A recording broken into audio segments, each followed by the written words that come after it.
Hello everyone, welcome to Weekly Wise tonight. We're so glad to have you here tonight and so excited to hear Dale and Michelle Bartlett who are going to be speaking to us about traveling. So first of all, I'm just going to tell you a little bit about Weekly Wise and how we got started and then introduce our speakers for tonight. So a few months back, about 6 months now actually, we did this crazy thing called Ben & Jerry's Free Cone Day, and we had over 1,000 people come and eat ice cream in our front yard. It was a blast. And when we got done, we had tons and tons of extra ice cream. So I'd like to have some noble, wonderful story about how we just wanted to change the world with goodness, but really we wanted to change the world with lots of ice cream. So we had lots and lots left over, and we were thinking, what are we gonna do with all this ice cream? And we already knew that we wanted to do something to help promote our business, and that we wanted to do some good in the world. That really was part of it too. And so we decided to create Weekly Wise. So it's a weekly lecture series every Tuesday night at 8. You're welcome to join us live in Orem or online, or coming soon, the big announcement, we're going to be starting up in North Ogden as well. So we'll switch off between North Ogden and Orem. That's coming soon, not a final date on that, but that's the big announcement. So tonight's speakers at Weekly Wise are Dale and Michelle Bartlett, and they have written 2 books about traveling, and they have traveled. They just told me that they've been to 35 countries and 5 continents by the end of this year. So that's pretty amazing. Anyone who can figure out how to afford that and can make those big dreams and wishes that a lot of people have a reality, I think can have a really good message to share for those who really want to do the same thing. So we're excited to hear their why they want to travel so much and what it's done for them and their family, or whatever it is they're going to share. So we'll welcome you up now. Thank you. We're excited to be here tonight. We'll set our time up there so we don't spend too much time with everyone. But we are grateful to be here and honored to be part of your Wise series. I think that's a great ambition to find out why people want to do things. I think that's an important aspect to our lives, is a lot of times we just go through our lives thinking that, well, we're doing what we are doing because we just have to, and not have a real purpose as to why we're doing what we're doing. So kind of give you a little bit of background about Michelle and I, and kind of how we got started doing this whole thing. Was we had this crazy notion to start homeschooling our kids. We didn't do it for really a lot of the same reasons a lot of other people were wanting to homeschool their kids. We wanted to just kind of change the way our kids were thinking and their academic opportunities. And part of that came to the fact that we wanted to do field trips with our kids. And most school field trips are field trips. Yeah. That's right. Most school field trips are to, the zoo, or to the post office, or to a bakery, or something like that. But we wanted to change it up. We wanted to study about the Medicis and go to Italy. We wanted to go and learn about Leonardo da Vinci and go to his castle that he stayed at in France, and where he was also buried, and maybe even study Napoleon in France. Study the Great Wall of China and all the emperors, and then go to China with our kids. But I also have to add in here that this is something that we've always wanted to do anyway. So beyond even doing that, I used to just gather all these brochures, and keep it in the back room of all these amazing places that we wanted to go to. And most of the time we'd look through and think, you know what, there's no way we can do this.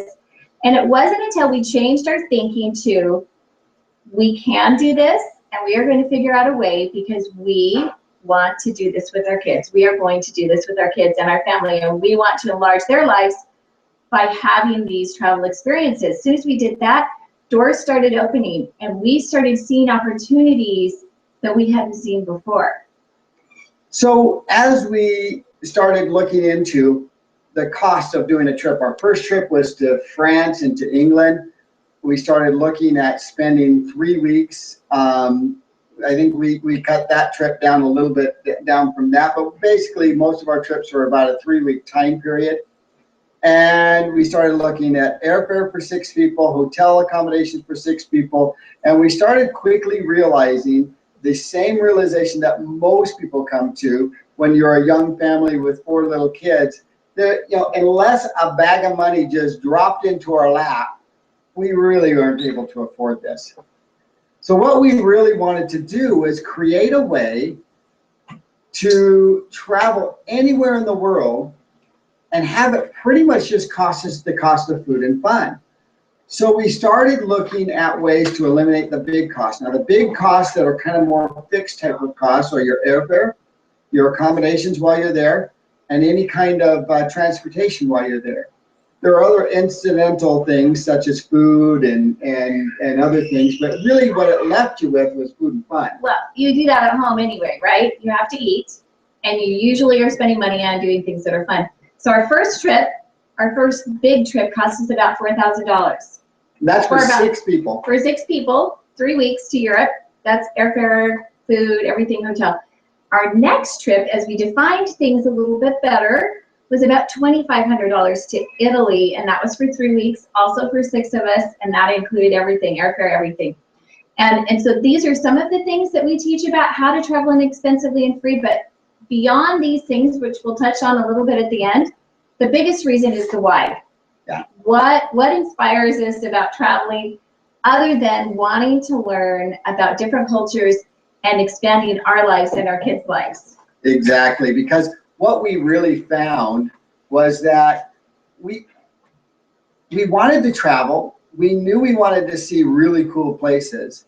But at the very first, we were kind of doing vacation type travel where you been there, you buy the t-shirt, and you go home and you talk about it. And that's, you know, that's a vacation to most people. So was that you? That's most people. You get bored of it. Mm-hmm. And after several countries and several trips, we did kind of just do that. Kind of got bored of just going and seeing things, which were really cool. I mean, I don't know if you can say we really got bored. well, remember the time we were in Switzerland and the kids, we were going through another Swiss village, and their kids, we got 4 little kids in tow, and they're going, do we really need to see another Swiss village? What did we end up doing? They were loving it, but you're right. After a while, you kind of seen the same things, but it still was an amazing experience. So we decided to have a chocolate find and see if we could find any bad chocolate in Switzerland. Because the whole idea is there's not, you know, Switzerland's known for their chocolate. You can't find bad chocolate. Well, we went into every store possible. The kids looked at and explored all the chocolate possibilities, and then they had to choose what they thought would be the worst tasting chocolate. I know, a hard job, right? Yeah. Especially for me, because Yeah. you know, women and chocolate. It was an awesome job.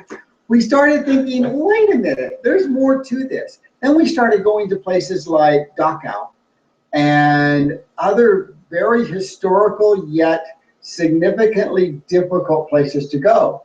And we started noticing that the change in their attitude towards travel and things that they wanted to learn and the things that were of interest to them, and particularly to our kids. And a lot of this whole idea of education and learning through the world experiences really started coming into a clearer function. Can I add something? So the other, along with what he's saying is that we wanted our kids to really feel history, not just learn about it, but we wanted them to feel it in a deeper way. And visiting these kind of places and having those kind of experiences really added to that. And as we traveled further or longer, and as a few years went by, we always tried to incorporate a little bit of service wherever we were, but we really felt this profound need to add humanitarian into every single trip that we did. And so with doing that, our kids had now another little added part of their travels that gave them some kind of experience that was very different and very bigger than themselves. It made them look outside themselves and being able to have those kind of experiences. And that's really where the why started coming into us. Why do we continue to travel the world like we do? And why do we continue to have these experiences with our kids? And that was in order to really change who they were deep down inside of them. It's one thing to go anywhere in the world, anywhere in the United States, and just have some fun and see some really cool things. Michelle is absolutely queen at this.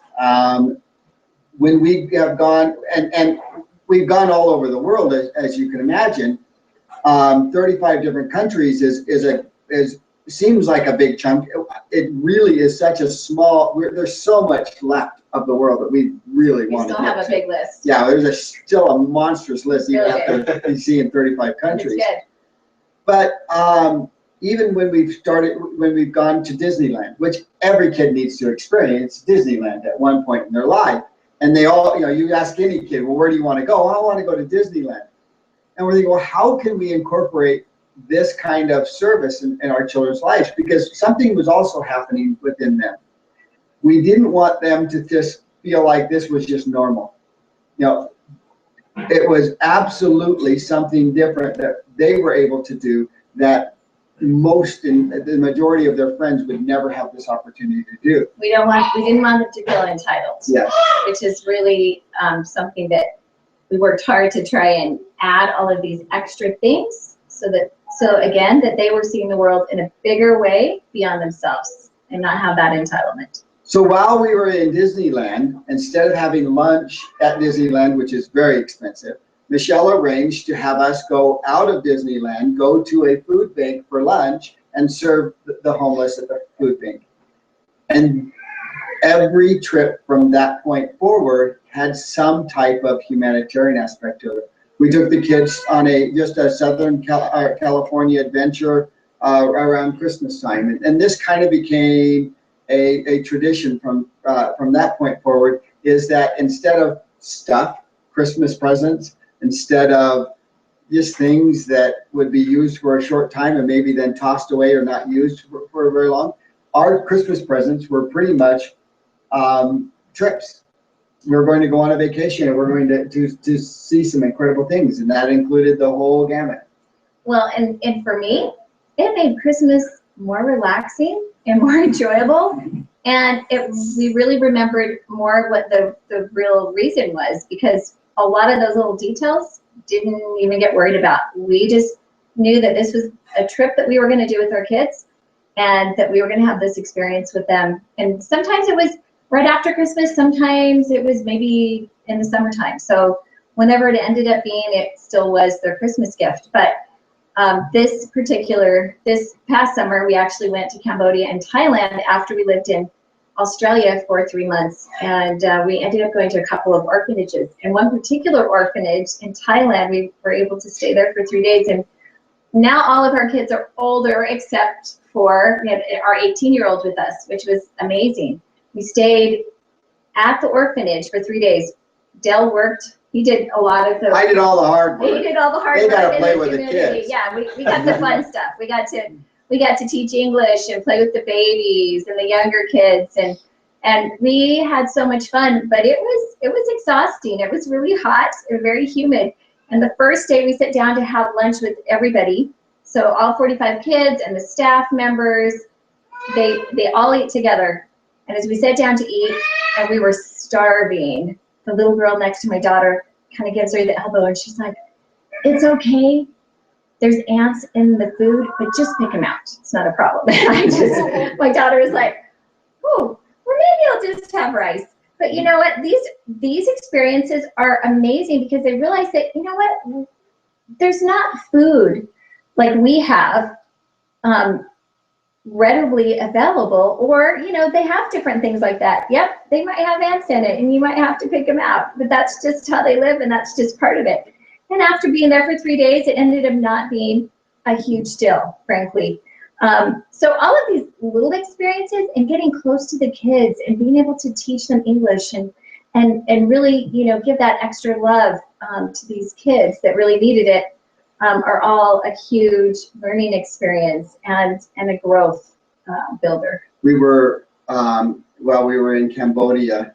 That was while we were in Thailand, but while we were in Cambodia, we took the opportunity. And really, what's amazing is once you get into a mindset of both travel and doing service and other things like that. It's amazing what literally gets dropped in front of your lap when you're traveling. Just a quick side from what I was going to say was we were at the airport in Cambodia. We're getting our bags. We're going through the security processes of entering the country, which was really paying some guys to take and photocopy our passport picture so that they could paste it on their own document and stamp it. And it's just a matter of this just getting some extra money from all the tourists coming in. But going through that process, we met this lady that was just happened to be on our same flight, and she told us about another orphanage, and that she's been sponsoring and helping get off the ground. And it was just absolutely amazing. When we only had a few minutes, a very short time before our flight, after we went to Angkor Wat, to go and visit these people at this orphanage. And what this guy has done with $50 US to start this orphanage is absolutely amazing. He bought 2 acres of land and started building schools and other housing buildings for the kids. Absolutely amazing. You know, with $50 US is what he started with this whole thing. Of his own money. Yeah, and that was all he had. Right, it was, and that's a lot of money when you think that you can buy 2 acres with that. That was only 6 years ago. But they now have about 40 kids there, and what he's trying to do is help them get educated, get sponsors, and then build these other things such as a garden and a pond so that they can be self-reliant and take care of themselves. Our daughter was so impressed just in that hour that we had there. In fact, it really wasn't an hour, that she actually started texting friends and started planning a trip. She wants to take some people back there to be able to stay and help at that orphanage. So for us, you know, it just sort of opens up this different world, and it's a beautiful thing. But we probably better touch on some of the hows. Hows. Well, Yeah. we got a few more minutes, because I think that this one last little bit of a why is very couple things. We were we like to go visit things. I mean, you want to go see the Eiffel Tower when you're in Paris. You want to go see certain things while you're in certain locations. Eiffel Tower? Yeah. No. Yeah, there are certain things you have to do. You have to do tourist things, absolutely. But make those brief and short and fun, and then start going out and start exploring much greater in depth. We're in Phnom Penh, the capital city of Cambodia. Absolutely, it's China 35 years ago. I mean, it is open sewers, trash burning along that. I mean, just if you had an app that could capture smells, you'd be a millionaire, because you can't bring those kinds of memories home and share with people. But we went 3 hours outside of Phnom Penh to a village where they had taken about 100 families that were all the undesirables of Phnom Penh type, the prostitutes, the drug dealers, you know, everybody. And they threw them together out in 3 hours out of Cambodia with no food, no water, just, I guess, hoping that they would die. We had the opportunity to go out and see what this village has become through the help of others. And we were able to speak at their church service, and we were able to bring out food for them and be able to really make a difference in a day's time to a lot of people. And that to us was one of our highlights of our trips. It wasn't all the other cool things that we saw. It's true. We actually took 3 hours each direction in a tuk-tuk on pretty dirty, dusty roads to get there. So 3 hours each direction, and we brought these big bags of rice, as Dale mentioned. But honestly, by the time we pulled up, we didn't even get a chance to get off before they were pulling those off, those bags of rice, and they were cooking them over the ground. They had run out at that point. In a communal pot, right. And the guy that was with us said, you know, they really can't think about anything else because they are always hungry. So that's just the forefront of everything they think about, that they can't even think about anything else really in their lives. It's because they're always hungry, and they were so excited just to have that. So once a week they go and they take whatever they can to them. And we hope that through a couple of these stories, and there's just so many. I mean, I'd love to tell the hamburger story. I mean, that to me is one of my favorites. Should we take just a minute? I don't know how much time we have. Go for it. We're running. So we're in California again. This is a kind of a more quick trip. This isn't a big family trip. It's something that we were going out for some other reasons, and we decided that we would take our daughter and her friend with us. And they wanted to do one day of doing something just fun and enjoyable, and that was to go to Universal Studios. So we went to Universal's, enjoyed the day. It was lots of fun. We left probably earlier than we had done everything we wanted, so we were ready to go home. So we're on our way back. Our daughter says, "Can we stop by Wendy's for a Frosty?"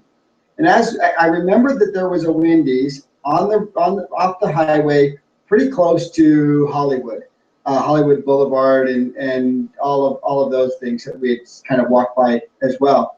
And I go, I think I can remember how to get back to that one. So we went back to that one. On our way there, that particular area has a lot of homeless people. And they're on the benches, they're all over the place. And we noticed that going in.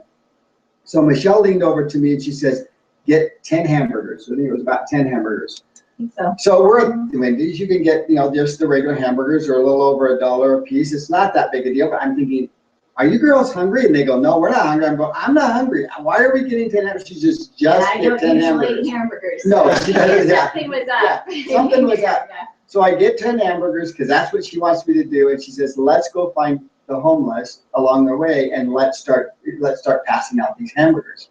So we do that. We start passing. The interesting thing is, once we got the hamburgers and once we started passing them out, we found fewer and fewer homeless people. It was like they all disappeared. We're like, wait a minute, on our way here, we saw tons of homeless people. It would have been no problem within a half an hour. We were well over an hour into this, maybe 2. And had one hamburger left. Yes. And it was like, we are determined. We're giving this out. So it was great because he would pull up by the side of the curb and I would get out and I'd talk to a couple different ones and hand them out. And anyway, we had this last hamburger.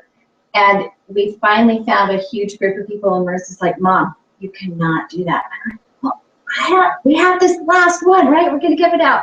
I'll pick somebody." And there was one guy on the park bench. Oh, there was actually a couple. There was a big group. So I went over to one of the guys that was sitting over a little closer to this one side and gave him the hamburger. And I said, "Enjoy for dinner, just a little gift from us." And then we also had a little piece of paper that I had typed up that said, "My name is," and each of the girls were supposed to have a contest and handing out or doing things for people and then handing these out as they did different things, whether help somebody off the bus or have hamburgers given out or whatever it was. And then please take this moment to think about doing something now for somebody else. So that was what we had on there. "My name is, please think about doing something for someone else." So handed him the paper, handed him the hamburger, and then I heard a couple other people say, "Well, what about me? What about me?" And then a few more people, their heads popped up, in different places and we didn't really, know. we had about 10 people there. We could have just gone to that one spot and done it. If we would have known. So as we're driving away, we see this particular guy breaking this hamburger apart, and he is handing it to different people, pieces of his hamburger. Which just melted our hearts. Okay, so of course we couldn't leave. We had to go find more hamburgers. But there wasn't a Wendy's close by. The only hamburger place that was close by was this gourmet hamburger place. Instead of these less expensive hamburgers, we're talking pretty good prices for all these hamburgers. So now we're ordering all these really nice hamburgers and we're taking it back in hopes that we are able to find particularly this one guy. You can imagine, here you are, you're homeless, you don't have a lot to eat, and you just took this small hamburger that was made just for you, size-wise, and now you've broken it up and given it to all the people around you. I mean, how absolutely precious and incredible that was, and taught us so much just in that one act, and changed the way our girls there that were with us thought about this whole process.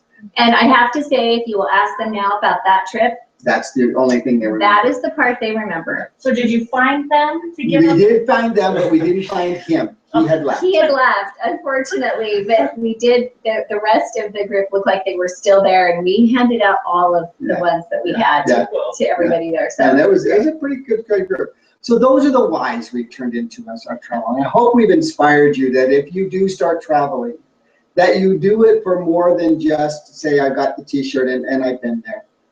So let's give you a couple tips on what we do. There's no way in a half an hour, no matter what, we could teach you what we do and how we do it.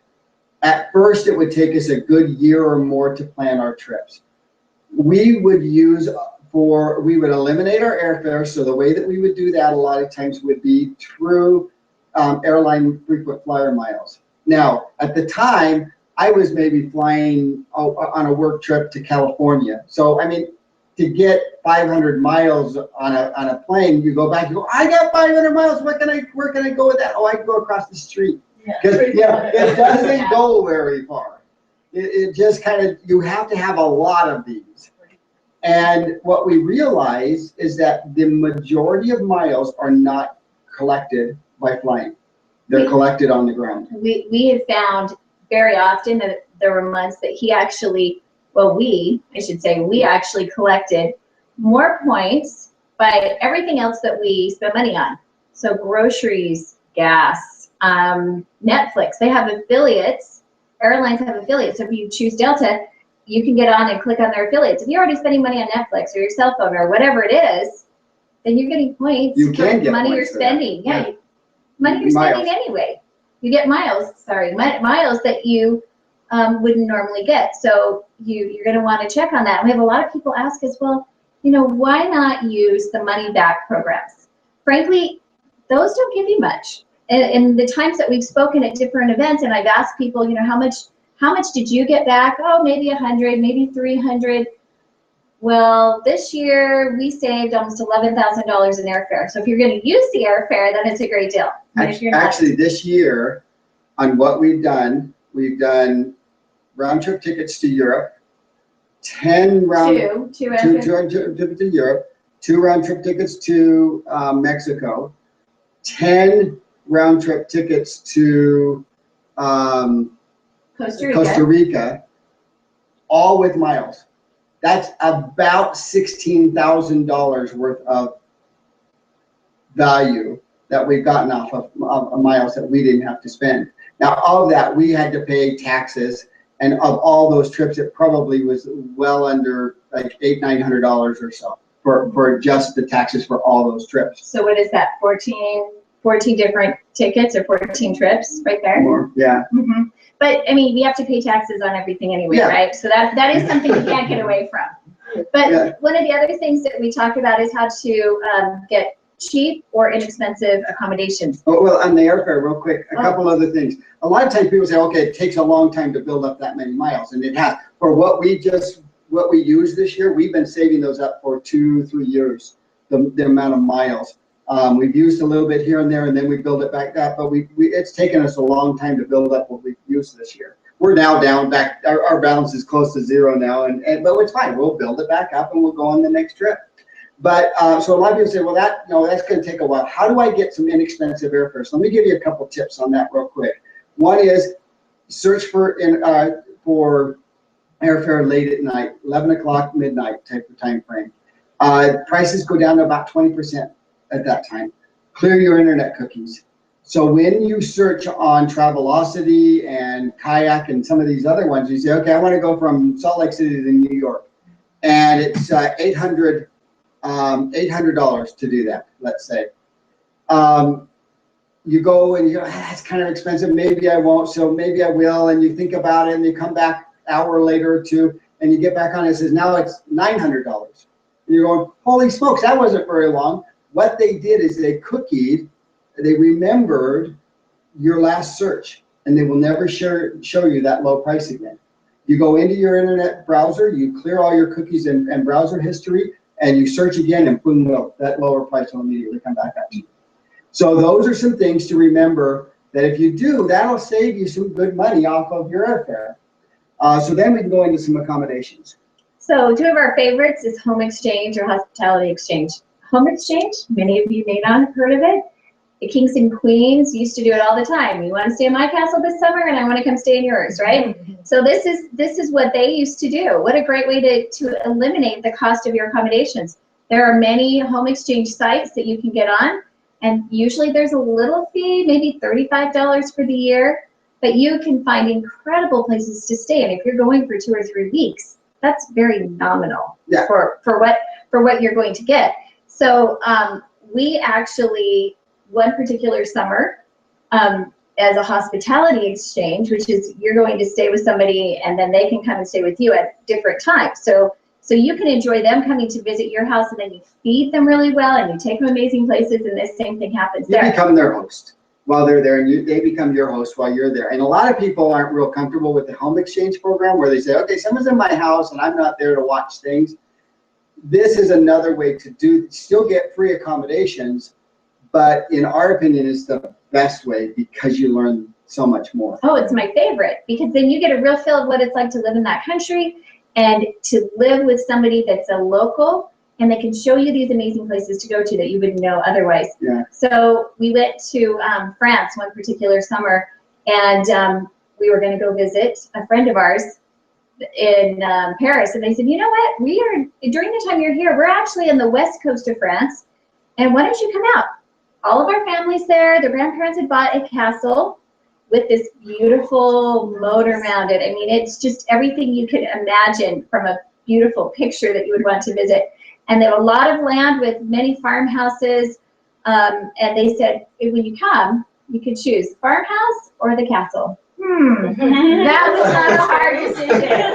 Never stayed in the castle. The kids are pretty excited about that. So that is what we did. And then when we got there, they had this incredible meal already prepared. And we spent an enjoyable 2 or 3 days at their house and had some of our most incredible memories. Yeah.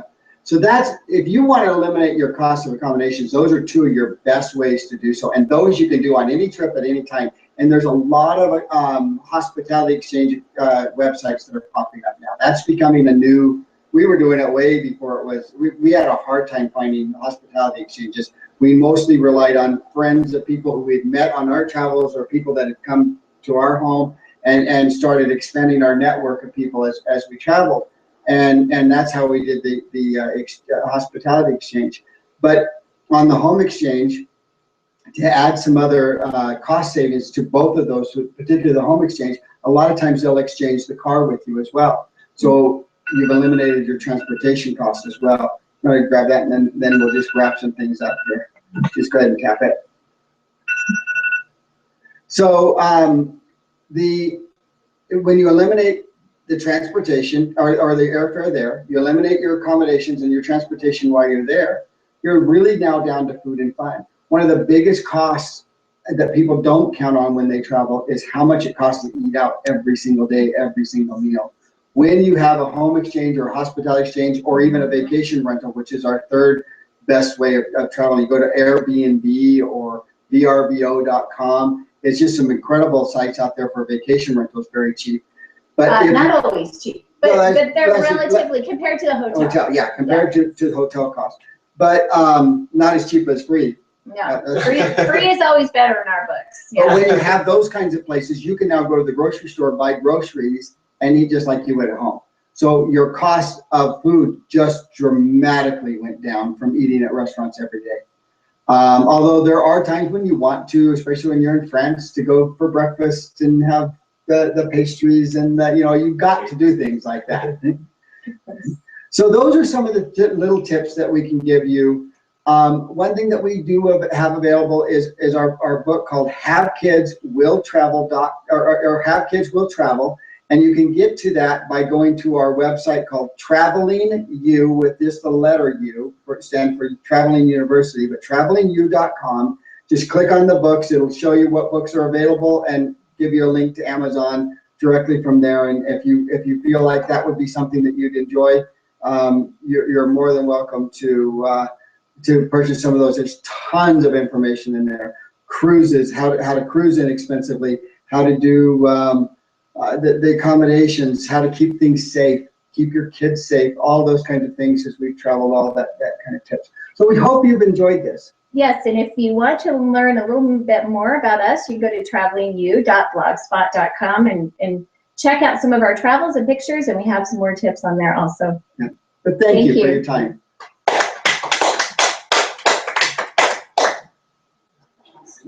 All right. Wow. What a wonderful, inspiring message. And all of us can equally, find these opportunities. They're out there. If we look, if we see them. One principle that I found to be true is that we truly see what we believe. We, like, if you ever bought a new car, you find after you've bought that car, wow, they're everywhere. Everyone's driving this car because you've trained yourself to see that. And that's the beautiful ability that all of us have here. So I'm going to introduce Matt Parks. He's going to talk about an opportunity of training ourselves to see the best that there is in life. It's a Stromberg Mentoring Network, and I'll go ahead and turn it over to him. Awesome. Thank you, Gage. So that was amazing. Thank you so much. That was phenomenal. I'm like, all right, sign me up, get me on the plane, let's go. That was inspiring. That was fun. So thank you. Really appreciate that. Absolutely. And I love just the mindset that we can see in you, just from the way you express yourselves and stuff like that. That you've obviously developed a mindset. You mentioned it, a mindset about travel. And if I know I'm in the realm of okay, we'll drop the in. But I know that I am in a realm of wanting to travel, and I know that as we figure out what we're wanting to do there, finding people like you to be mentors is what that's going to be all about. Because frankly, you've traveled the road. It's obvious and it's awesome. And personally, I'm one where if I'm going to travel the road, I don't want to have to find it myself. Right? I want to have someone who's gone before, who can teach me, who can lead me, and help me. My dad always told me that life is too short to make all the mistakes yourself. You got to learn from other people. That was his intent of saying that. And so thank you. I feel like you were just a beautiful example of what mentorship and training can look like. So that was fantastic, which leads right into what we have to share. Soul Line. And that is what I call what is the Stromberg Mentoring Network. So if you can imagine numerous people that are mentors and trainers, people like Dale and Michelle, who have a specific message to share, who have a specific skill set in whatever it is to help people in their area live a more full life, live their dreams, live what they want, create what they want in their lives. I guess I would say, I believe, part of my why is that I believe that we get to choose the lives that we live. Now that may seem simple, but what I mean is we get to choose to live our dreams. We get to choose to travel or not. Right? They were looking at it, I love how you expressed it. It was just so real and down to earth. We look at it and look how expensive this is, and yet you figured out a way. That's what life can be. Whatever our dreams are, I believe that we can live them because I believe that they're God-given. I believe that our missions and our dreams are God-given. Now we get to choose in the realms of our passions and what we love. We get to choose what we do. But those dreams are precious. And I believe they're not just whims. I believe they're given to us for reason and purpose and meaning in our lives. So finding mentors and finding people that can lead us to achieve those dreams, to live that life that we want, that's what it's all about. And that's what the Stromberg Mentor Network has to offer. That's the benefit. What is your dream? What is your dream? Or dreams? Do you have a path to get there? Do you have someone that can help you along the way so you can create it in a shorter time frame? If you have someone to show you the way, you can collapse major time frames. So what is your dream? For me, my dream, I was thrilled when you mentioned Costa Rica. I have a particular love there, having served the Christian mission there for a couple of years. And my dream is to go back to Costa Rica and open up a family camp there. That's my dream. I dream about it often. I love the vision of it. And I am working with mentors to help prepare my mind, to help me be in a space to create that, to help me create that, the financial means I need, the mindset that I need to be able to create all of what I want to create. My dream. Dream. What's your dream? So I'm going to give you just a huge gift tonight, if I can do that. That's all right. And yeah, it's absolutely free. And it is an app. a free app for your device or tablet, however. The app is called Strongbrook. So if you go to your app store and just search for Strongbrook, you'll be able to find it in your app store. Go ahead and start downloading it. Get it downloading. This app, now you may say, oh, it's an app. What kind of a gift is that? Let me tell you, this is a huge gift because of what it contains. It contains information from various trainers and mentors on various topics that you can listen to and learn from and internalize and become a person that can live your dreams. If you want to live your dreams and you're not there, then you're going to have to make different decisions. And if you want to make different decisions, you're going to need new information. You're going to need to know where your blind spots are. You're going to need to know what are the right questions to ask. And these are mentors and trainers that can help you do that. So download that app. It's called Strongbrook. Go pull out your phone, start downloading it. And this is just the tip of the iceberg. So this app is just a touch. In this, so all these different trainers and mentors have come and they've donated their content, donated their messages they feel so passionate about. They want to share. They want to help people and show people how they've done what they've created, and they put it here in the Mentor Network, in this vault. And for free, a subset of these are accessible to you through this app. Or if you don't have a smartphone, that's fine. You can go online, Strongbrook MN for Mentor Network, StrongbrookMN.com. You can find it there too. You can access it all there. And you need to create a free account. And in that free account, this is by invitation only. We're growing this through invitation. We want to share it with people who will care about it. We want to share it with people who want to learn, want to grow. If that's you, download it and ask the person who invited you to listen to this, to watch this today, for their invitation code. And they can give you a code that you can access it and you'll be in. All right? But like I said, this is just the tip of the iceberg. There are, in the free app, there's about 9 courses that are available from different mentors. In the expanse of it, I believe, we've topped 100. And this just started this year. It is growing like wildfire. But it's not just digital content. This is a community.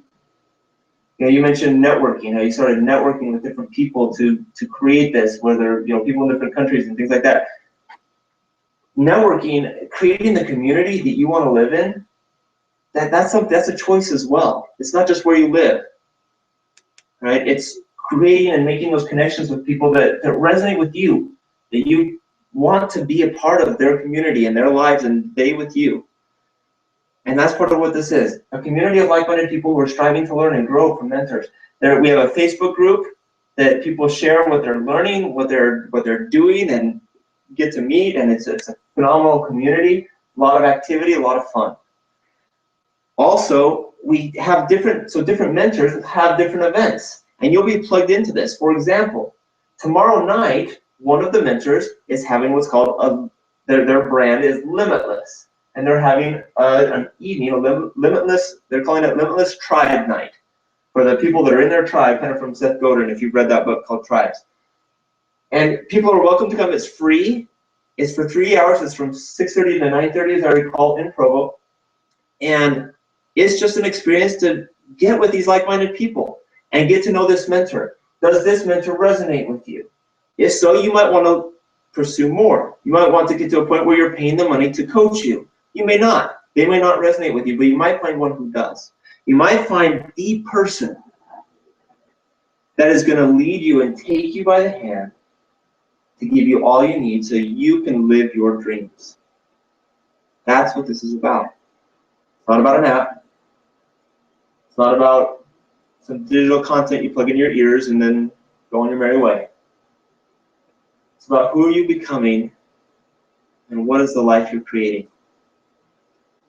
So with that, I encourage you, I hope you've downloaded the app, taken the chance to get, message the person, send them a text, a Facebook message, whatever, say, hey, what's your invitation code? I got the app, I'm here, clicking create a free account, I need your code. They'll send it to you. And get going. create the life of your dreams. So, thank you. Appreciate you letting us share that with you. It's a message that I love. I hope you can feel that. And now we get to do our little traditional finale that is one of my personal favorite parts. As you heard, we did a Ben & Jerry's Free Cone Day this last April. It's actually the 3rd year we've done it. But by far, we had not had so many people this last year. And so we invited the Bartletts, would you come down back up? So you tell us a couple of their favorite flavors. And you know, in technology world, when you have devices, chocolate. Chocolate, anything with chocolate, straight line. In technology, when they come out with a new device, they do an unboxing video. Yeah. We kind of like to do that with ice cream. So, Dale picked chocolate therapy, which is Which I need. which is one of my top 2 favorites. Forget the chocolate, just the therapy. Yeah. Just kidding. It's a rich chocolate ice cream with a chocolate pudding ice cream swirl and chocolate cookie chunks. It's delicious, and my head's being cut off, so I'm going to step back. And the other one is Fish Food, P-H-I-S-H. It's named after the old band, which I don't know any of their songs, but I know the ice cream. And it's chocolate ice cream with caramel swirls, bogs of marshmallow, and little fudge chunks shaped like fish. And it's also incredibly delicious. So we're going to open these up, and part of the intent of this, to be quite blunt, is to encourage you that are watching online to want to be here next time and bring your friends so that you can have some of it and not just have to look at it and wish you were here having some. So that is what chocolate therapy looks like. It's very rich and delicious. You put a spoon in that and give it to Dale. Thank you. There you go. All right. Oh, wait, for me? No, it's gonna wait. It's just getting it ready. It's okay. And the fish food. You can see the caramel in there and the marshmallow and the fudge. It's yummy. It's delicious. Come get some. So, Awesome, Spoon. thank you. and with that, thank you so much. It's been great having you here. That was phenomenal. Thank you, it was fun to be here. I wanted to mention next week, we will hear, oh gosh, I know her name and I can see her face and it just left my mind. The one who does, she's practiced in Ideal Life Vision and she helps people with life vision. Janae, thank you, Janae Adamson. Had to get her name in my head.